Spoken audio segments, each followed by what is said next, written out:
Our scripture this morning is from the book of Exodus 19, verses 1 through 7. Oh, goodness. On the third new moon, after the Israelites had gone out to the land of Egypt, on that very day, they came into the wilderness of Sinai. They had journeyed from Rephidim, entered the wilderness of Sinai, and camped in the wilderness. Israel camped there in the front of the mountain. Then Moses went up to God. The Lord called to him from the mountain, saying, "Thus you shall say to the house of Jacob and to the Israelites, you have seen what I did to the Egyptians, and how I bore you on eagle's wings and brought you to myself. Now, therefore, if you obey my voice and keep my covenant, you shall be my treasured possession out of all the peoples. Indeed, the whole earth is mine, but you shall be for me a priestly kingdom and a holy nation. These are the words that you shall speak to the Israelites." So Moses came, summoned the elders of the people, and set before them all these words that the Lord had commanded him. This is the word of the Lord.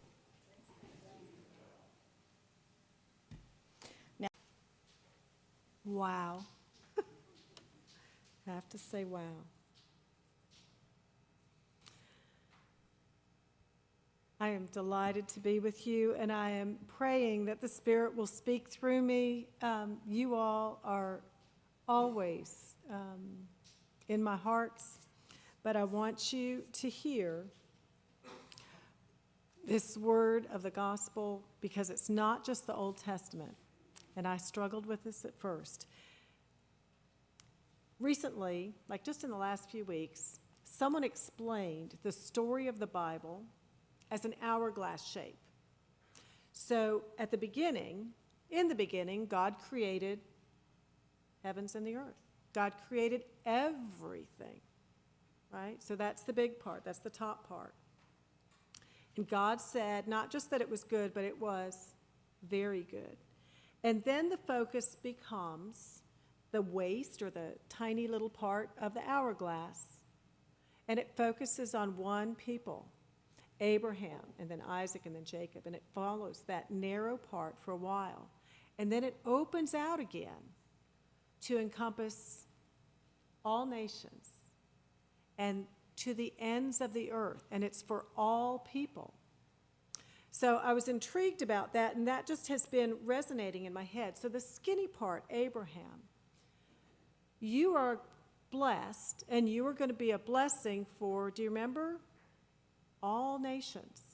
So even at the beginning of the skinny part, okay, there is that blessing and that expectation of the opening up. And this, too, this text today is also at the beginning of the skinny part. Really, this is the foundation. This is the foundation event, the formation of Judaism. This is where this scattered hodgepodge of people, and it's always been a hodgepodge. Remember that initial blessing, that initial covenant with Abraham? God said, it's for you, but also for your whole household, the people who have come into your household. It's not just one lineage of a family. If you've done genealogy, it's not just everybody above you, it's everybody to the side, the aunts and the uncles and the other people who come in. And the slaves in Egypt were not all just Jews. There were Nubians and other peoples who were enslaved in Egypt. And people have always been converting and coming into the Jewish people, or we think of now as the Jewish people. So it's not just one family lineage. So I was thinking about this, as I do, and one of the things that I thought about is, good gravy, what was it like for them? So they've just passed through the waters, right? They've come from the waters on eagle's wings, but it wasn't quite that easy, right? So they came in, and I want you now with me, go ahead and just close your eyes and imagine those people. They don't all look alike. Remember, Nubians were dark-skinned, so there's a hodgepodge of people. Those robes that they wear that you see in the movies that are white, they're not white, are they? They're really kind of dusty and dirty. There are probably some smells going on here.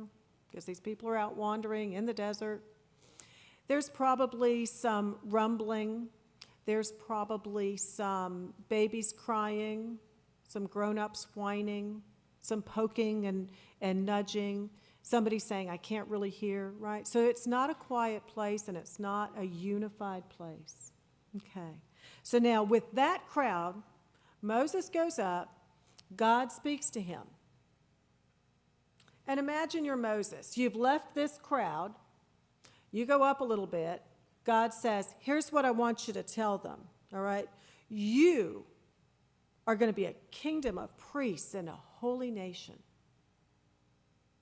Okay, I don't know about you, but I would have said, really? Have you seen these people? They're going to be one. Holy? You know, when I say y'all are holy, do you go, yeah, we're holy? Do you do that? Do you say, royal priest? Yes, we are. We are going to be a kingdom of priests. Most of us go, not this little girl or boy. So what is it that brings them together? God says, if you will follow all my covenants and commandments, if you will obey, and if you will keep my covenant, then this is going to happen. Sort of that conditional thing. So we know what's going to happen, don't we? So Moses is going to go up. He comes down. He says, y'all want to do this? And they're like, yes, we want to do this. Yes, we want to be a people. Finally, we're out here. And let me just say that ongoing refrain of, are we there yet? It's just starting, right? They have no idea. God has not given them an itinerary. They have no idea how long they're going to be wandering out there in the Sinai. And so God says, if you do this, I'm going to make of you a people. You will be treasured. And they say yes. He goes up. Moses goes up to get those commandments. What happens down below? Do you know what happens? Right out of the gate, what happens?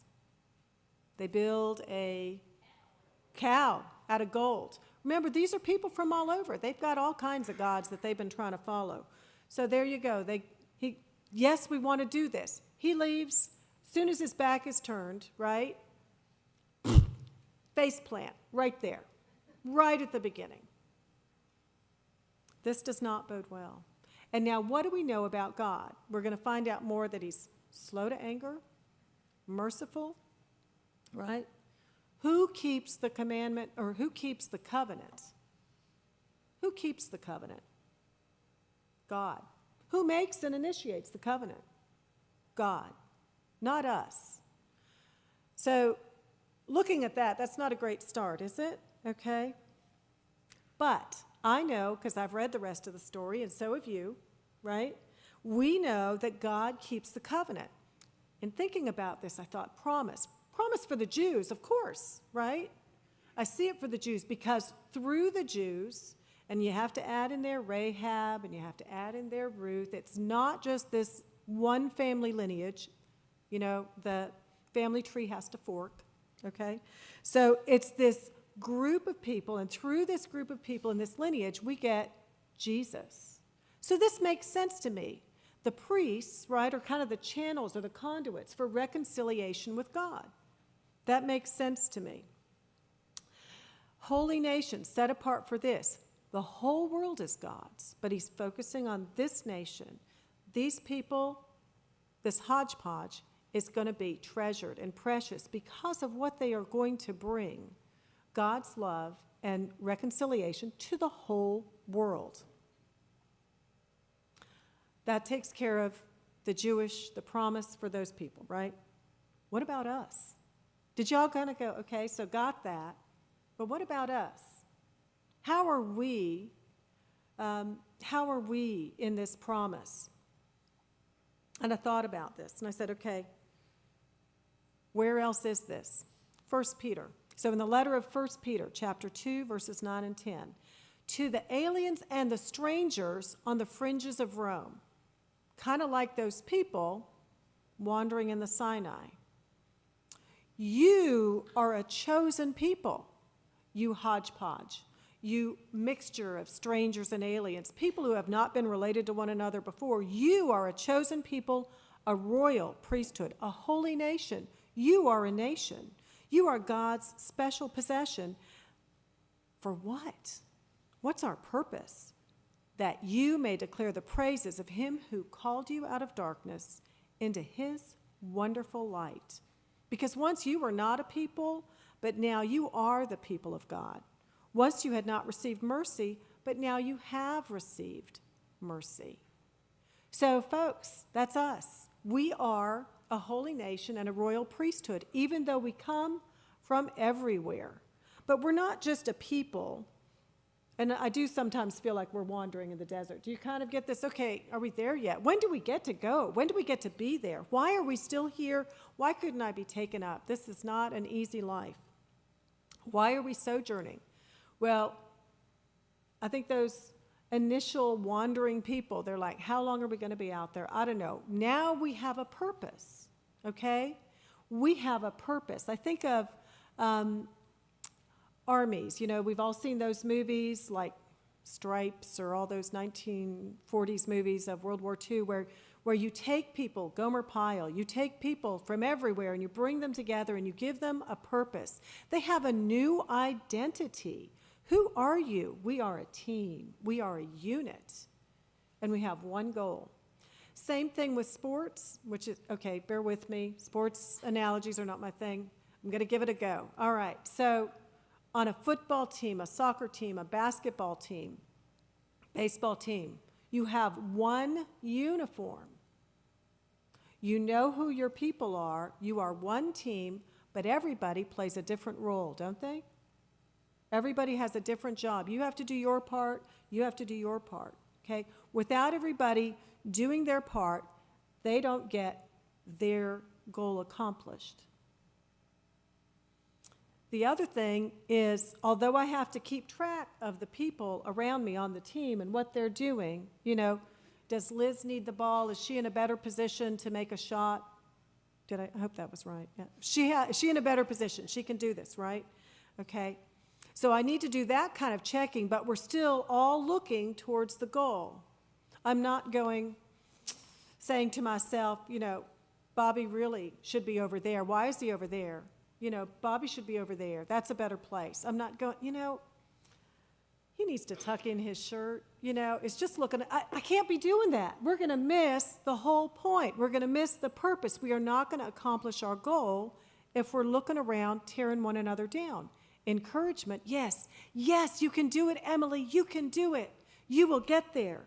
Those sorts of things are helpful. I think it's the same idea with us.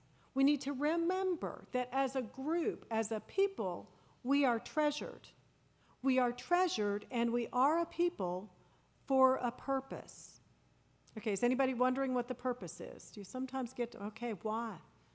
Jesus told us, go make disciples of all nations. And the Holy Spirit sends us to the ends of the earth. We are a people along with the very first people that God chose, who are agents. We aren't the ones in control, and we're not the ones who usually keep the covenant, right? But God uses us to reconcile people to him. God uses us to bring us into relationship. We have a goal, and we have a purpose. We can declare the praises of the God who called us out of darkness into the wonderful light. Because we were not a people at one time. We were just a hodgepodge. But now we're the people of God. We have received mercy, just like those people who did the first face plant right after the call, right? But we have received mercy. Because in Jesus Christ we're forgiven. Folks, this is the word of the Lord from the Lord and from the Spirit. Thanks be to God.